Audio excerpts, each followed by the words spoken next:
The Vulcan Vault, along with some very special guests, are on a search for forgotten horror flicks and underappreciated monster movies. Ain't It Cool News presents Ain't It Scary Reviews, a month-long exploration of terror. Welcome to Ain't It Scary Reviews. I'm John Airy, and today we have a very special guest, Mr. John Golson. You might recognize him from Zero Charisma. He's also a contributor at Movies.com and editor-in-chief of Gutters and Panels.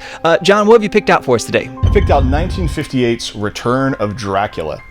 Awesome. Now, why'd you pick this one? I picked it because there's a lot of really famous Dracula movies. There's, everybody knows Bela Lugosi, everybody knows Christopher Lee's Hammer Dracula films, Gary Oldman, but I feel like one of my favorite Dracula movies that I think is like criminally overlooked is Return of Dracula. And it was obviously made to be sort of like a cheapy, throwaway horror film of the time. But I actually think there's a lot going on in Return of Dracula that makes it interesting and certainly makes it worthy of interest to Dracula fans. What did you say?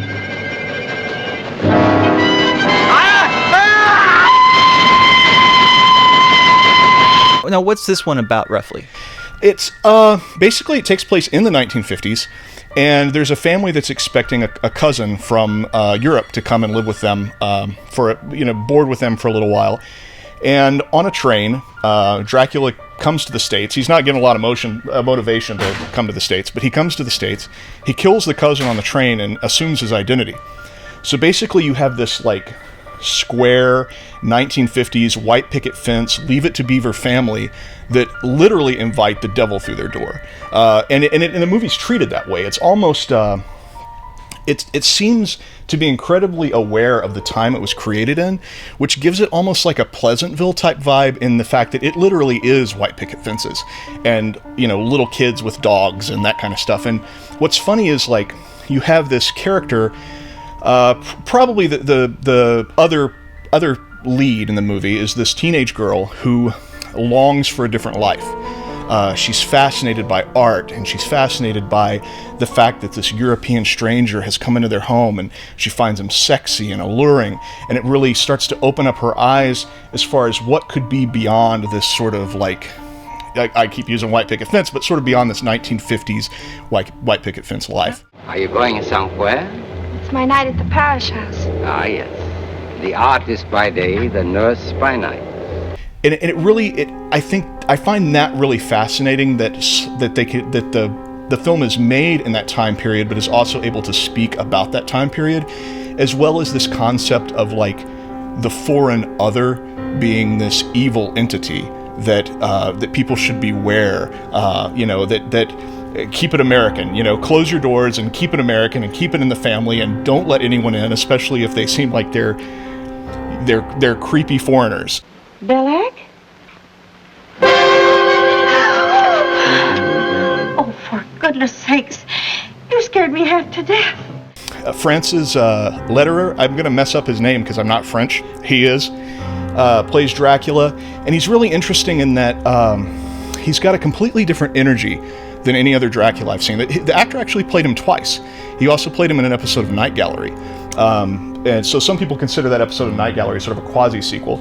But he's really interesting in that on the surface, he's very Rat Pack.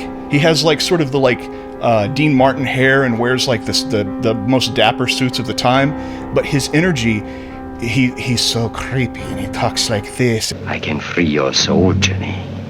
I can take you from the blackness into the light. And he looks about 20 years older than he should be and is really sinister. And there's a lot of shots where he's smiling and talking to the family and they turn their back, and the minute they do, it's that mask is gone. Oh, Cousin Belak. Yes? Mother didn't want you to forget to come to the party. Perhaps later. Yes, later.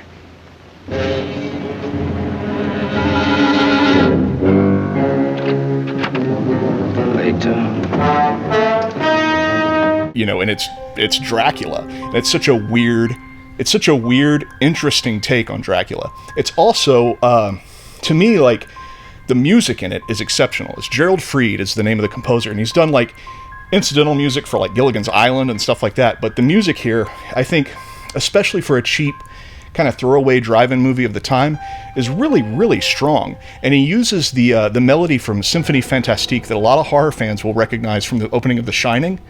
And it creates a sense of dread, like through all the scenes that Dracula's in. That dun dun dun dun dun dun.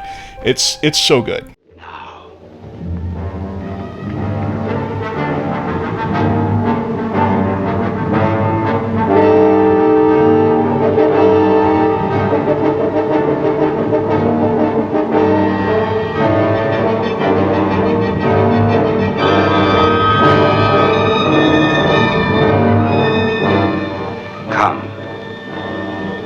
Work to do. Return of Dracula, that's the pick for today. It's made by just a journeyman director of the time in the 50s. It's not, I mean, he doesn't have, his body of work includes like episodes of Flipper and stuff like that. So this is like some working director, but it's like there's so much going on in this little throwaway Dracula movie that you got to see it. I'm sold. I will definitely check that out. John, thanks so much. I really appreciate it. Thank you, John. And keep checking in with ain'titcool.com for more news and reviews.